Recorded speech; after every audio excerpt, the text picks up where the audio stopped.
to help with your homework.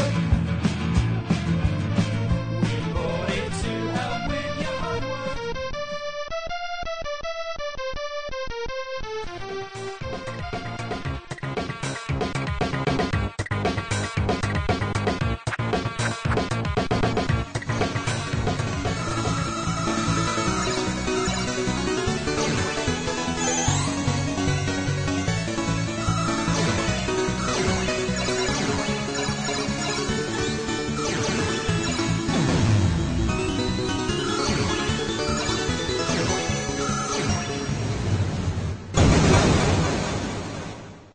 Retrocomputaria, porque velho é o seu PC.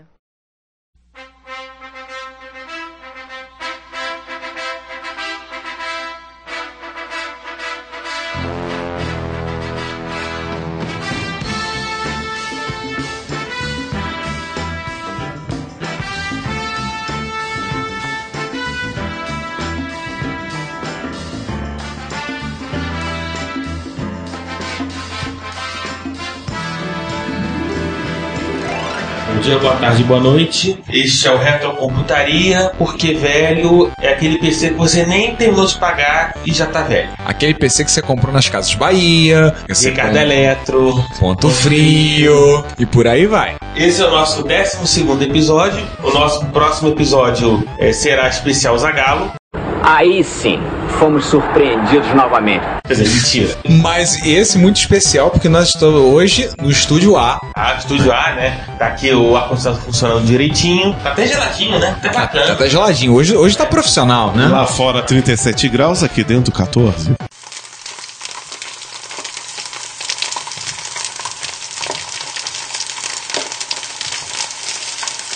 Que beleza. E a gente tá aqui no fresquinho porque o tema é quente. Hoje tem inclusive tema especial. Antes da gente pedir o que interessa, vamos usar aqueles que vocês já conhecem. Você já deve saber que eu sou o César. Eu que já tô falando aqui sou o Ricardo. Eu sou o Sander Souza. Eu sou o João. Sejam bem-vindos a mais um Retrocomputaria. E hoje nós estamos confortavelmente no Estúdio A, porque o Sander inclusive tá até no estilo de comentarista, né, de boxe. Porque hoje é Retro Computing Fight Night. E para essa ocasião, os 4 gravando juntos. Ou seja, estamos aqui numa verdadeira mesa redonda. Minha Nossa Senhora! E por que hoje é Retro Computing Fight Night? Literalmente, que a mesa é redonda. Realmente. Se tivesse imagem, vocês iam ver a mesa redonda. Também se não tivesse a mesa redonda, tem 4 pessoas aqui redondas que também serviriam de alguma coisa, cara. Né? Ai, caramba! Enfim, vamos para aqui que foi a minha gente. E vamos explicar para o nosso público o que é Retro Computing Fight Night. Porque nós vamos falar de uma das grandes brigas dos anos 80. Quase briga de rua. Com certeza. Deste lado tem Commodore. Deste lado tem Atari. Enfim, crianças, vamos pro que interessa. Vamos voltar a 1926. Cara, todo mundo calou a boca porque nessa época ninguém era nascido, mas todo Aí mundo... o leitor, aí nosso ouvinte, 28.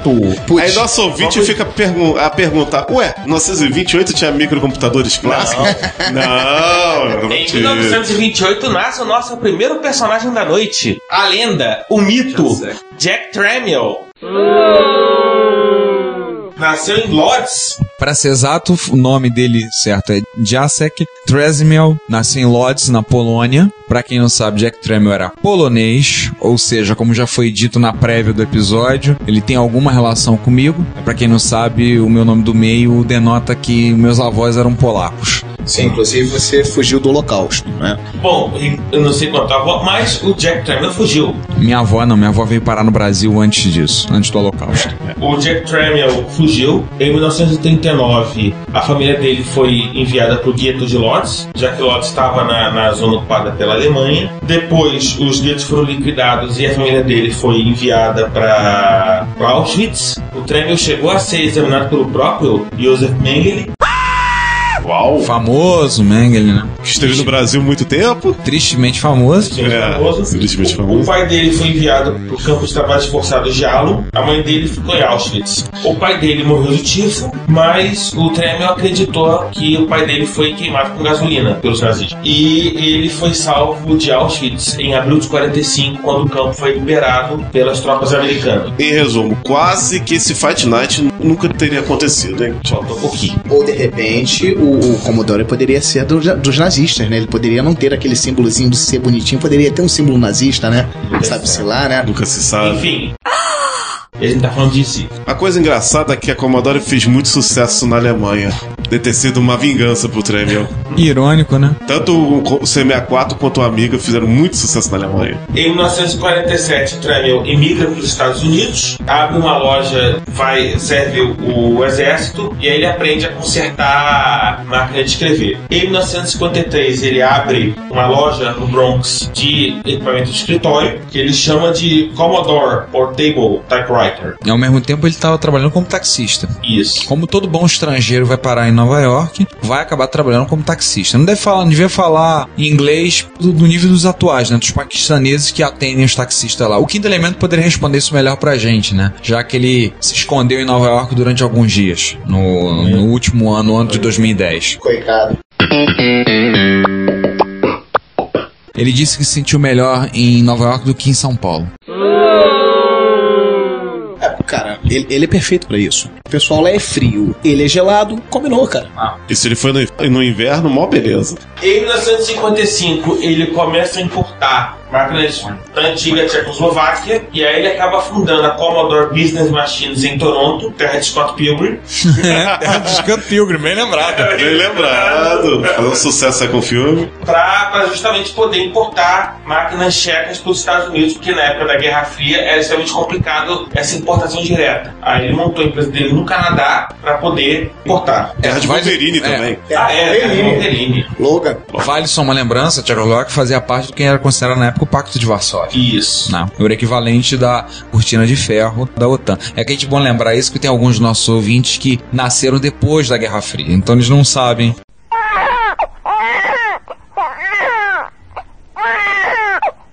Eles não viveram o que a gente viveu nos anos 80, a preocupação sobre o holocausto nuclear e vendo aquele filme o dia seguinte. Nossa, a gente viu o dia seguinte. Cara, minha preocupação maior era com a reserva de mercado, que eu precisava passar 6 anos pra conseguir pegar alguma coisa que tinha lá fora. Verdade. Jogos de guerra. Jogos de guerra, com certeza. Mas também não viram o Sig Sputnik. Não ouviram as Ziggs de Sputnik. Que tinha uma coisa boa que usavam o MSX como pra gerar som. Verdade. Em 1962, a Commodore lança suas ações na Bolsa de Nova York. No entanto, como o mercado muda nos anos 60, o que acontece? Só lembrar para os nossos ouvintes mais jovens, durante muito tempo os japoneses concorreram no mercado de baixo preço. O ocidental olhava o produto japonês, era de baixa qualidade, olhava dava aquela olhada antes, né? E o japonês começou a concorrer no mercado de baixo preço. Que nos anos 80, nos anos 90 foram os coreanos, e nessa década são os chineses. São os chineses. Que entra pelo preço baixo e depois vai escalando. Mas nos anos 60 eram os japoneses. Tenho medo do que isso vai vir depois. Tailandeses. Vietnamitas e tailandeses, meu filho. Eu tenho um monitor made em Tailândia lá em casa. LCD. Uma das minhas motos tem motor Hyosung chinês com peças coreanas. Continue, César. Ele tentou manter a Commodore viva, foi levantar dinheiro, vendeu parte da empresa para outros investidores. E aí depois a Commodore passou a vender calculadoras, né, que durante muito tempo sustentou a empresa. Até os japoneses, nos anos 70, aí pelo meio dos anos 70, entrasse também nesse mercado de calculadoras. A Cássio, né? Cássio e tal. Mas antes o Tremel tinha uma pequena Fright Night com a Texas Instruments, com calculadoras. Antes dos japoneses saírem matando, ele já tinha uma rixa, ou seja, o Tremel, que é o cara bravo, o cara que sobreviveu ao Holocausto, tá sempre lutando, ele tinha, vamos dizer, um espírito competitivo muito forte. Então ele já tinha a primeira treta dele com a Texas Instruments. Essa história é engraçada, que todo usava esse integrado da Texas para calculadoras. E quando a Texas sentiu que ela podia lançar as calculadoras dela, ela cortou a Commodore e lançou suas próprias calculadoras e a preço muito mais baixo. Obviamente, a Tremel entrou em pânico. O outro investidor dele, que era o Irving Gould, teve a seguinte ideia: precisamos comprar uma empresa de semicondutores. E compraram $3 milhões, uma tal de Moss Technologies, com uma figura que a gente já citou outras vezes aqui, chamada Chuck Peddle. Chuck Peddle, que deu uma entrevista pro Retrobits há algum tempo atrás, né, em 4 partes, que era uma entrevista simplesmente sensacional. Vale a pena ouvir a entrevista do Chuck Peddle. E o Chuck Peddle convenceu o Tramiel de que fazer calculadores não ia levar nada, que ele tinha que entrar no mercado de computadores. Lembrar que a Moss Technology é mais conhecida pelos nossos ouvintes pela empresa que fabricou o lendário 6502 e suas variantes. E aí o Tramiel chegou, ó, faz um modelo de computador aí para provar que esse negócio funciona. Um belo dia o Tramiel chegou com um tal de PET. O Commodore PET. Por favor, não confundir com garrafas de refrigerante. Ou com animaizinhos de estimação. Também. E que explodiu, né, em 77. Todo mundo quis comprar quando viu o PET disponível. Assim, vale lembrar a questão do mercado. Na época você tinha o Apple I, que tinha saído bem, uma série bem limitada, e o Apple II, que tinha saído mais o problema da Apple, que vem de longa data de cobrar os tubos pelos seus itens. O Apple II custava um tom de $1.200 a $1.500. E o PET custava $300, $400. Um custo bem mais baixo. Então, quem queria ter computador, o Altair já estava saindo do mercado, já estava considerado uma máquina ultrapassada. Quem queria, então já partia pro PET. E a concorrência que foi a Radio Shack com TS-80 modelo 1 e a Atari com a Atari 400 só vieram 2 anos depois. Não, e tinha outra coisa. O PET custava $600, incluindo o monitor e a leitura de cassete. Era uma diferença de preço brutal em relação à concorrência. Essa questão de preço, ela vai carregar praticamente toda a vida de negócios do Tramiel na área de computadores. A questão de preço é sempre importante. O PET vendeu e a partir daí toda a linhagem, a partir do PET, vendeu porque, entre outras coisas, o Tramiel oferecia um preço muito mais baixo computadores que eram muito semelhantes ou muito próximos ao que a concorrência tinha na mão. Você chegou a pagar o dobro, o triplo. Lembrar que o PET também usava o 6502 na concorrência, que a concorrência também usava. E com a explosão do PET, e aí a série de outros computadores que vieram depois, né? Aliás, o PET, só um adendo, o PET concorria junto com o Apple II no mesmo campo que era o educacional. Tinha um verdadeiro, usando novamente o nosso termo Friday Night, do PET e do Apple II no campo educacional. Eram 2 máquinas que eram voltadas para o mesmo mercado. Em 1978, numa empresa de Sunnyvale, alguém notou que estava rolando um burburinho e começou a pegar um pessoal que estava trabalhando no videogame e começou a montar o seu computador. A Atari, a partir do Atari do VCS, da popular Atari 2600, montou a sua Home Computer Division. Que no caso foi o primeiro Atari, foi o 400, não foi? Isso. É óbvio que observa muito bem, que a Home Computer Division trabalhava em trailers do lado de fora do campus da Atari, né? Pelas barbas do profeta! Porque foi quase uma coisa feita a forceps dentro da empresa. Todo mundo ganhando dinheiro adoidado com o Atari 2600, com os videogames. Pô, o que eu vou fazer no computador? Ele teve que entrar no computador, então. Antes de trabalhar aí no trailer. Com um pequeno adendo, né, cara? Mesmo antes da divisão da Atari começar a fabricar computadores, já existiam algumas tentativas de transformar o videogame em um pequeno computador, um home computer. Eu tive o tecladinho Basic, com cartucho Basic, com aquele manual básico de programaçãozinha que você podia utilizá-lo para fazer algumas coisinhas idiotas, paredão inclusive. Foi lá o meu primeiro programa de paredão, foi dentro de um cartucho Basic do Atari. Era muito interessante, cara, era muito interessante pra época. E entre esse pequeno exército Brancaleone que montou o 400, surgiu um personagem da noite, Jay Miner. You're pissing me off. Anotem esse nome. Jay Miner o TIA, o Television fez dele. Que é a evolução do Stella. Que era o TIA original, era o gráfico, chip e Só pra me corrigir, o Stella fazia o que no Atari 2600? Pensei que era o vídeo. Se eu não me engano, era o VDP do Atari. Ele vai encontrar o emulador Stella. Não, tinha um protótipo que chamava-se Stella. Ah, tá. Protótipo do Atari. O nome de protótipo era Stella. Ah, tá. Tem uma coisa que eu nunca consegui entender. Qual era a grande diferença entre o Atari 2600 e o Atari 5200? Porque a única diferença que eu vi era a caixa de madeira e os 3 Olha, botões. o Atari 5200, bem lembrado, na realidade, ele era a versão videogame do Atari 400-800. Então ele já tinha gráficos mais poderosos, porém retrocompatibilidade com 2600. Aí Não que tinha. está. Não. O Puts. 5200 não era compatível com 2600. Por isso então que ele não vendeu no mercado. Agora só uma Os curiosidade.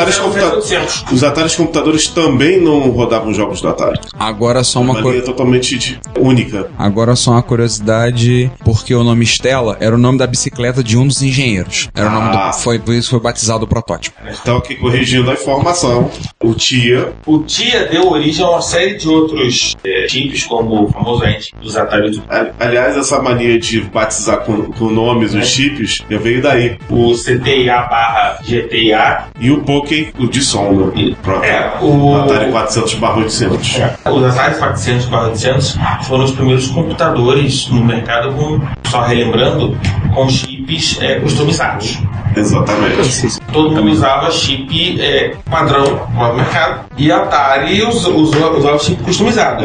Exceção do 6502, que eles também usavam. Mas também vai ter rolo com o negócio do 6502 e a Commodore já. Mais pra frente a gente fala isso. Em 1979, só relembrando, saiu o 400 e aí começa a rivalidade Atari versus Commodore, porque a Atari, na realidade, estamos com o 64, o 64 passa a concorrer muito mais diretamente. Mas antes do Commodore 64, temos outro micro importante da Commodore, VIC-20. Que é outro computador importante. Sim. O VIC-20 foi, na verdade, a primeira resposta ao fato de que no início dos anos 80, os competidores, entenda-se Atari 800 e os Apple II mais avançados, já tinham migrado para telas coloridas. O PET original era monocromático. Exatamente. Agora, só fazendo um retrospecto rápido aqui dos videogames também, o Atari ele foi uma plataforma importante não só para a evolução dos computadores, como ele deu uma série a 300 milhões de outras utilidades, utilizações, geraram acessórios, tonelada de fabricante criou acessório para Atari, criaram toneladas e toneladas de clones do Atari, clones inclusive nacionais. No Brasil foi uma enxurrada de clones. Acho que foram 10 ou 15 clones. Isso, absurdo. E os acessórios eram os mais diversos. Os acessórios eram os mais diversos. E só um detalhe, pegando o raciocínio do Sander, eu acho que o maior legado do Atari 2600 foi a porta de joystick. A porta de joystick, sim. Padrão Kenson. Sim. Capstone. Sim. DB9. Padrãozinho DB9.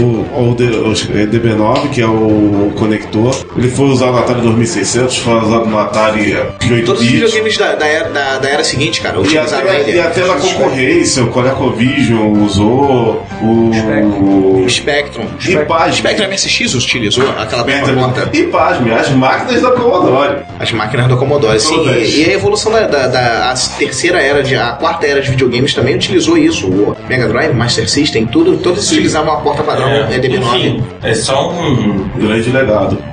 Além desse mesmo legado que os joysticks são mais um padrão, a entrada da Atari acabou ajudando a fermentar uma situação que explodiu, coisa que nós já falamos em outros episódios, e nós vamos ter que voltar porque é essencial, que é a famosa guerra de preços de 1982. O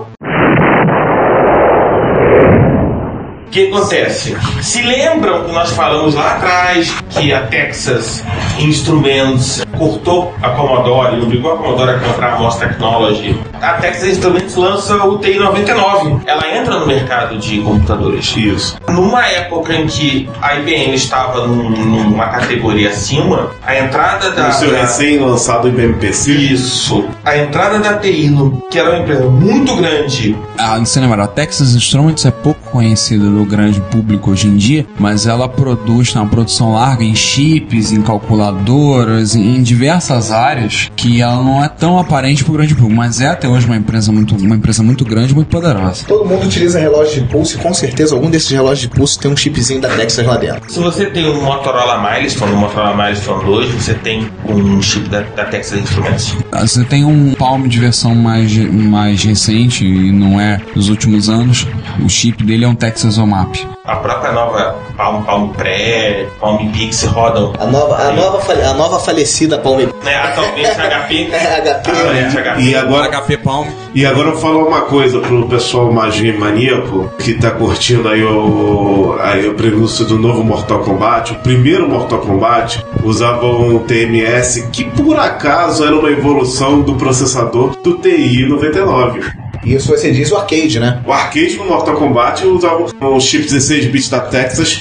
evolução do TI 99. Então imaginem o que é o que foi a entrada de uma empresa com uma TI que era muito mais forte, muito mais conhecida na época, que é hoje em dia, no mercado de empresas pequenas. A Apple, a própria Home Division da Atari, Commodore, Sinclair, Timex, Radio Shack. Na época, o computador não era pro grande público, né? Aliás, vai lembrar a frase do Tramiel, né? A famosa frase dele: precisamos fazer computadores para as massas, não para as classes. E vale o trocadilho em inglês: we need to build computer for the masses, not the classes. Ou seja, não para... Ele quer dizer que não vai fazer para uma classe, para o pessoal de classe A, vai fazer para a massa, para o grande público. Então isso aí só se consegue o quê? Preço. E aí ele começou a cortar deslocadamente o preço do VIC-20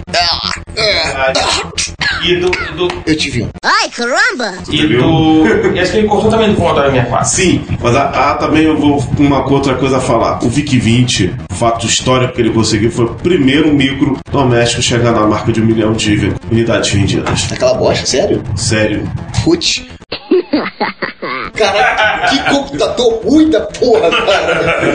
Eu tive um treco desse na época que o MSX tinha chegado no auge. Aí você imagina o que é um cara de MSX, acostumado com todas as facilidades de um micro, pega um VIC-20 pra, vou variar um pouquinho pra ver o que tem de interessante aqui. O VDP é uma ruim e tem pouca memória. Putz, a unidade de disco dele não funciona direito. Ih, a formatação é diferente. Caraca, como é que esse treco carrega? Esquece, joga no lixo. Eu acho uma puta falta de sacanagem. Sabe, eu fiz uma coisa parecida, só que em vez de ser o VIC-20 foi o Commodore 64. Pô, o Commodore 64 eu gostei, cara. Dele eu gostei. Pé junto, diz que o VDP mas o 64 é o melhor que ele já, o melhor de todos. Não, melhor não, mas ele é facilmente programável. Muito mais fácil do que o do MSX. O PSG que ele pode não, era um PSGzinho bom, cara. 3 canais, fazia ruído, tinha canal de ruído, tinha canal de áudio, canal de música. Onda redonda, quadrada. Aliás, só pra é melhor você falar mais do CID quando a gente fala do Commodore 64. Só pra completar isso aí, vale lembrar que vários episódios dos Retro Hits que o nosso ouvinte tem ouvido são composições de conjuntos e bandas que usam o CID como instrumento. Isso no ano de 2010, 2011. Não é coisa que fizeram no passado, estão usando hoje em dia. Aliás, assistam Tron Legado. A maior parte das músicas lá de dentro são músicas retrô dos anos 80, digitalizadas e ficaram muito boas, cara. Tipo, o que o Daft Punk não fez, eles fizeram. Ficou muito bom o filme. Mas voltando ao Twilight. Mas enfim, isso aqui não é. Ele tá falando de fight de Daft Punk, apesar de Tron Legado ser muito bom e Daft Punk também ser muito bom, mas não tá falando disso. Né? E nós não somos o Rapadura Cast pra comentar cinema. Sejam bem-vindos, seres rapadurianos de todo o Brasil. E está começando mais uma edição do Rapadura Cast. Aliás, um abraço pro cabeçudo, Maurício, Jurandir, PH, Thiago Siqueira e o resto da macacada. Só pra vocês terem uma ideia do que significou a guerra de preços que o Tramiel começou, o Commodore 64 caiu de 595 para 199 dólares. Isso. Peraí, deixa eu fazer a conta. 600 para 200. Jesus. 300%? Debaixou 300%. Caiu em 2/3 o preço. 66%. Pra você ter uma ideia, a Atari teve que lançar uma linha recalchutada, vamos dizer assim, do Atari 400-800 pro 800XL. Que apesar de ganhar o XL era reduzido. Era extended line, era o contrário, era reduzido. Eu achava isso mó barato, essas coisas. Era mais bonitinho, tinha a TK2000, quer dizer, ao contrário, TK2000 comprou ele. Mas o hardware era quase a mesma coisa. Assim, o grande resultado disso, o que aconteceu? E com preço mais barato, é claro. Porque o padrão de preço caiu 2/3 a imposição. O que aconteceu? A vida da TI no mercado de home computers foi muito curta. A TI saiu quando sentiu que não conseguiria segurar o preço. A TI lançou em 82 também, né? Lançou em 99. Então foi aquela bombada com 1982 com Atari 800XL, 600, 800, Commodore 64 e o TI 99, tudo ao mesmo tempo agora. E todos jogados na guerra de preços que o Tremel começou. E um ano antes, o coitado do modelo 2 do TR-80 Color, coitado. A TI saiu, uma série de outros competidores de pequeno porte fecharam as portas. E aliás, eu vou até falar uma coisa. Isso acabou gerando uma outra coisa que foge um pouquinho da nossa alçada, mas é bom dizer que tem tudo a ver. Isso gerou 2 anos mais tarde. Não, peraí. Se for o que eu tô pensando, a gente vai ter que falar disso. Com certeza. Porque isso é o ponto de virada. Tá intimamente ligado. Assim, eles não são relacionados, mas em 1983 tem o famoso crash do mercado de videogames dos Estados Unidos, que foi uma coisa terrível. De certa forma é ligado, por causa que o Tremel fez isso pra ferrar com a Atari.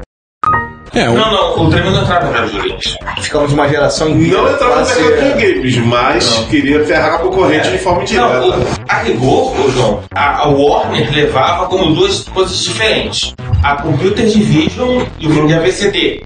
A Atari concorria com o videogame, concorria com Odyssey, concorria com Intellivision, com ColecoVision. Sim, são motivos diferentes. E com ela mesma, que estava com a Atari 2600 e 5200 no mercado. E depois logo o Lynx, o portátil. Mas o Lynx foi lá pra frente. O Lynx foi só em 89. O Lynx é culpa do Tremel. Já foi do Tremel? O MG já antecipou. Ai! O que aconteceu, né? Como o mercado, os 2 mercados quebraram em 83, o mercado de computadores pessoais e o mercado de videogames, aquela coisa, casa que falta pão, todos brigam, o pessoal começou a brigar, você é feio, você é bobo e tal. E o Tremel é retirado da Commodore. Delicadamente. Delicadamente, a maneira suave. Convidado, o Tremel abriu um precedente, né? Ele abriu um precedente que foi usado contra o Steve Jobs 2 anos depois, né? Fundou a empresa e depois foi tirado da própria empresa que fundou. O Steve Jobs em 86 foi assim na Apple, né? Tá vendo? Quem pensava que o Steve Jobs era revolucionário... Não, o Tremel chegou na frente.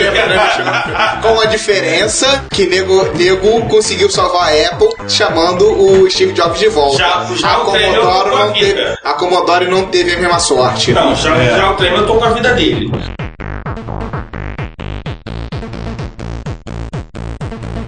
Bom dia, boa tarde, boa noite. Esta é mais uma sessão de notícias do Retrocomputaria e hoje nós estamos com 75% da força desse podcast. Quem tá aí? Eu estou. O João tá e... Cadê o Ricardo? Ricardo. Ricardo tá aí. Ótimo. Olha aqui, gente. Eu balançando os braços. Pronto. Ricardo que está atrás daquele gigante MSX na chip, olha lá. Pois é, né? É muito difícil pro Ricardo aqui. E olha que o Ricardo é pequeno, né? Com seu 1,90m aí. 1,95m só. É, né? Que beleza. Bom, tem coisa pra caramba. E a gente começa com um festival de fotos de eventos. Tem a MSX Info Update, final de 2010, em Helsinki, né? Organizado, entre outros, pelo lendário Nirik. Nirik, dono do domínio http://msx.fi. Só isso. É o domínio dele, no site dele. FI porque é Finlândia. Como disse bem o César, o evento ocorrendo em Helsinki. Fotos e vídeos da reunião de usuários de Barcelona e fotos de Nijmegen 2011. Já o primeiro encontro do ano. Primeiro encontro do ano na Europa, né? Abrindo temporada europeia. E no final das contas, deve ter o quê? Umas 500 fotos. Só de Nijmegen são 143. No encontro do MSX Info Update, eu tô rolando pra baixo, já devo ter visto umas 100 fotos fotos e não mal cheguei na metade. Então, o fotógrafo devia estar descontrolado com a pilha trocada. Tem muita foto, muita coisa interessante pra ver. Ou eles fizeram igual a gente fez um ano em Jaú, que eles fizeram um pool de fotografias. Lembra disso? É bem possível. Sim. Mas de qualquer maneira, 143 fotografias é muita coisa. Com certeza. Um detalhe pro MSX Info que eu notei logo de cara. Todos os MSX mostrados lá estão equipados com monitores da Commodore 1084. Ou equivalente.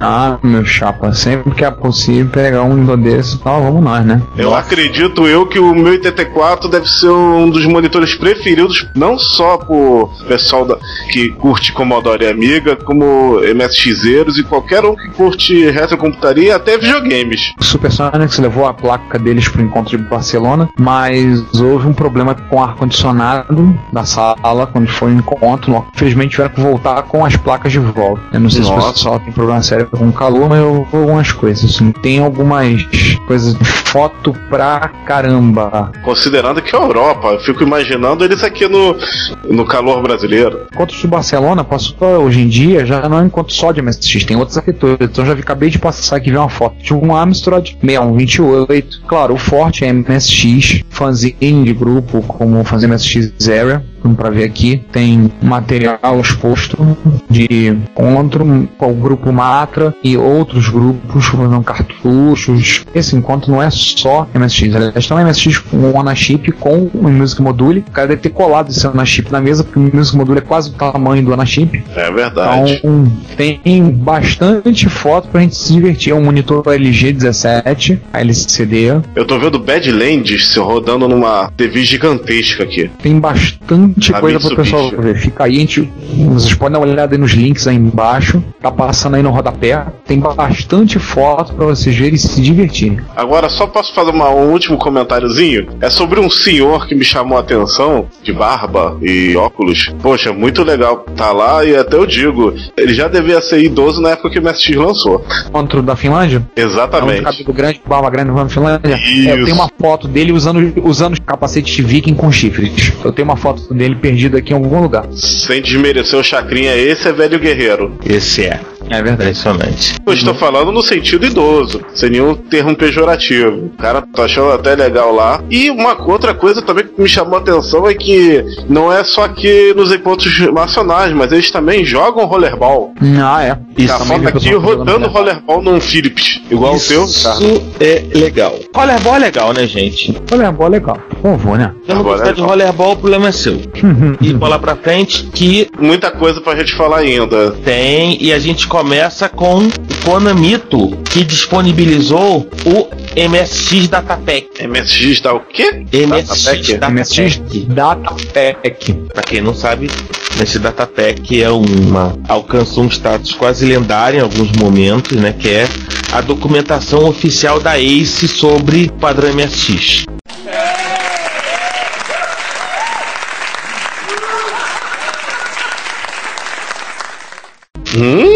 Nossa. Conhecemos alguns que seriam capazes de matar para ter essa documentação na mão. Tem japonês, está no nosso link. Você pode se divertir, baixar os 3 PDFs e o disquinho de 3,5 com os exemplos. E o pessoal que fala Nihongo, por favor, dê uma palha aí pra traduzir isso. E com detalhe, um dos livros que foi descoberto recentemente fala de MSX Turbo R. Nossa, como eu disse, alguns matariam por ter esse material na mão. Então aquilo que eu falo, por favor, Nihongo Parlenses, por favor, dá uma mãozinha pra quem não fala japonês, não lê japonês, por favor. Enfim, próxima parada, o aviso da Sunrise, a famosa Fundação Sunrise, de que finalmente eles estão aí com um site novo. Tiraram a poeira daquele site? Tiraram a poeira e agora você pode comprar as coisas no site deles. É sempre bom ver um grupo famoso que contribuiu muito pra MSX voltando aí com força total. 6 dias pro site. Interessante, né? Eles estavam Shopping Cart, coisa bacana. Eles estavam um tempo atrás conversando, inclusive, com o Ricardo Asen, porque ele tinha interesse do projeto da VSU, estamos fazer, montar, se eles poderiam vender lá. Eles andaram conversando com eles sobre o projeto. Então, CF, leitor de cartucho para USB, Moonsound, MP3 Player, Anowing, né? Interface, comunicação, MS-RAM de 512, temos hardware. E vendo software de novo. Pump Adventure 2 e 3, o Akin, Witch Revenge, Space Mumble 2 em cartucho, Retaliator, mais alguns softwares antigos. Acho que alguns a um preço muito bom, tipo Pentara de 1, 3 euros. Raro aqui que votou em catálogo Moonlight Saga, que é bem raro. O remake pra mim vai ter muita gente comemorando a volta de Moonlight Saga.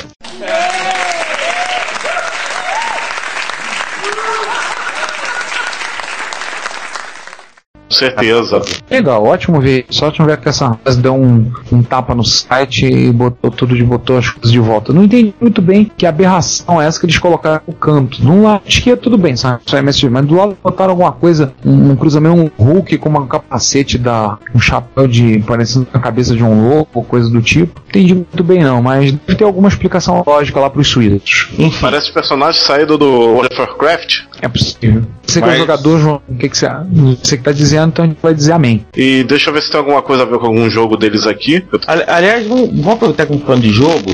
Até agora nada. E vamos falar de um trabalho do nosso Freeze, que é Turbo Fix pro famoso Konami Soccer. Freeze, pra quem não conhece, fala Ricardo Schmidlin, usuário de MSX, desenvolvedor brasileiro, morador de Curitiba, e ele fez um patch pro Konami Soccer, o famoso Konami Soccer, onde todos os jogadores usam bigode, todo mundo é igual o Rivelino, e nesse patch permite que o jogo funcione corretamente com um MSX com turbo ligado, e nesse patch ele fez algumas remoções, removeu algumas proteções, rotinas de proteção de software feitas pela Konami, justamente para poder habilitar essa questão e você poder jogar o jogo normalmente em um Turbo R, em um MSX a 7 MHz, coisas do tipo. Aliás, o Freeze, ele já vem de longa data fazendo esses patches de correção de vários jogos. Ele, inclusive, tava pegando na mão, acho que vários jogos da Konami, Saga Gradius, né, ou Nemesis, se você preferiria. Ele tava mexeu também no Space Mumble, e ele tá aí... ele fez patch. Sim, muito bom, diga-se de passagem. Salamander também, muito bom. E ele tá mexendo, e o pessoal pediu, e parece que ele tá vendo aí pro Nemesis 3 também. Aguarde, porque é um jogo mais complexo, né? Então, vou aguardar mais um pouquinho. Ele tá fazendo esse trabalho com vários jogos, não só da Konami, outros também que agora me escapa, mas o site deles tem muitos. No site deles tem patch pro Konami Soccer, Gradius 2, Metal Gear 2, Salamander e Space Mumble. Ele tem uma lista de mais alguns jogos com problemas da Konami que aí pra gente resolver. Muito próximo da lista, atualizações de software do Sr. Konami Man, Torsoriano, o homem que não para. Alguns até acham que não dorme. Tá vendo, Vini? Não é só você que não dorme, não. Ele também não dorme. Só que a diferença é que ele bate foto aparecendo fazendo o V da vitória. Pois é. Nossa. Primeiro, pacote de 2 softwares. Um que é o Denionet TCP/IP UNAPI BIOS. Denionet é uma placa Ethernet para MSX, produzido pela Sunrise, né, e esse arquivo ROM permite que a Denionet seja compatível com a especificação UNAPI, ou seja, utilizar aplicações que o próprio Nestor Sorino ou outros fazem sem um stack TCP/IP no meio. Né? O GetURL é um extrator de URL, e o mais legal ficou em separado, que é MSX Trivial Dropbox 1.0. Dropbox esse que vocês estão pensando, o que significa que você, com uma placa de rede e uma ROM que suporte TCP/IP UNAPI, você pode fazer o backup dos seus programas de MSX no seu Dropbox, no seu cantinho Dropbox, né, seus 2 GB ou mais você pagar, e aí você não precisa se preocupar com disquete e essas coisas. Caraca, eu preciso de uma Denionet. Eu reativei minha conta do Dropbox essa semana. Eu preciso de uma Denionet agora. Caramba, já pensou? Fazer backup do MSX direto no Dropbox, que show de bola. E 2 GB. Muito legal. E 2 GB pro MSX é um espaço pra caramba. Pois é. Acessar o Dropbox por Windows, macOS 10, você pode acessar por Linux, pode acessar por Android, iPhone, agora é MSX. Agora é MSX. Fantástico. Fantástico mesmo. Vamos agora dar uma travadinha em MSX e vamos para um dos posts mais interessantes que apareceram nesse início de ano, deadhacker.com, que é alguém com um pouquinho mais de tempo nessa vida do que os autores desse podcast, em que ele explica como o Atari ST quase teve um Unix de verdade. Cá entre nós, isso não é muito difícil, porque o Amiga teve sua versão de Unix. Mas ele explica... Ele teve um porte de Linux pra ele. Inclusive com alguns detalhes técnicos com relação à questão da MMU. Nos anos 80, a MMU era um negócio que não era padrão, e um pouco também de todo o trabalho. E aí ele está falando de coisas... Linux provavelmente não tinha saído ainda da escola na Finlândia. Tudo que tinha no mercado era 4.2 BSD rodando em VAX, SANS e coisas do gênero. É verdade. É tempo, isso aí deve ser 4.2 BSD. Cara, isso é meados dos anos 80, isso deve ser 87. Você chutou bem, 86. Ricardo. Ele diz aqui lá pro finalzinho do texto que ele saiu da Atari em 87. Tá falando aí que é 86, 85. O 4.2 BSD, ele foi introduzido em 83. Se imaginar que o processo de atualização não era tão rápido quanto hoje em dia, é plenamente possível que se fosse 85 ou 86. E uma coisa interessante, esse episódio nós estamos falando sobre Jack Tramiel e sobre a guerra dos consoles, tudo que foi levantado, falou que os Tramiel conseguiram uma licença do Unix da AT&T, provavelmente do SVR 3. Eles conseguiram uma licença, não sei exatamente como, mas tiveram uma licença à mão para poder mexer. Não foi assim mesmo, copiar e colar, tirar proveito. Talentosos, os funcionários do Tramiel sempre davam um jeitinho, né? Naquela época você não tinha tanto questão do você com a AT&T, não era software livre. Não era coisa assim, era mais complicado. Você autorar com pirataria e uma cópia do Unix da AT&T era bem salgada. E eles conseguiam ter acesso ao código, a gente já viu. Na verdade, uma das coisas que acabou tornando a distribuição de Berkeley famosa é que justamente era muito mais fácil você conseguir botar a mão na Berkeley Software Distribution do que no Unix puro, né? AT&T Unix e coisas do gênero. Sem sombra de dúvida. Era muito mais simples para trabalhar. Muito menos custoso para eles. E aí a gente continua com uma trollada épica no Tom Howard, feito pela Aeon. Aí é aquela empresa que estava produzindo o Amiga X1000, não é? Amigo One X1000. A gente comentou isso na primeira sessão de notícias do nosso podcast, lá no episódio 1, eu acho. A gente falou do Amiga One X1000. Conta essa história em detalhes. O que acontece? Durante muito tempo se discutiu o que a Aeon ia usar no X1000. Todo mundo apontava o caminho para ser o Power Efficient PA6T de uma empresa chamada PACM. Para quem não se lembra, a PACM foi comprada já há algum tempinho, deve ter uns 2 ou 3 anos, pela Apple. E o Tom Howard disse, Tom Howard gosta de trollar, e falou, a Apple comprou a PACM, a Apple está em outra vibração, não vai ser o PA6T, na verdade era o PA6T 16M, que era a versão dual core. E se for, eu vou comer as minhas meias e gravar um vídeo provando isso. E aí um belo dia, para as 7h30 da noite, apareceu uma encomenda na casa do Tom Howard, saí 20 de dezembro. A tempo do Natal. A tempo do Natal, com um bolo e um par de meias. Ou seja, foi a maneira mais trolante, né? Daí iam avisar que sim, ela vai usar o Power Efficient PA6T 16XXM no Amiga One X1000. Ou seja, vai ser um Power PC Dual Core. E as meias sobre o bolo. E as meias sobre o bolo. Que é sensacional. Detalhe para as meias. Não, gente, as meias Vocês não perceberam? Você não percebeu o detalhe sórdido das meias? Sim, o padrão das meias, o quadriculado vermelho e azul, exatamente igual ao símbolo da Amiga. Exatamente.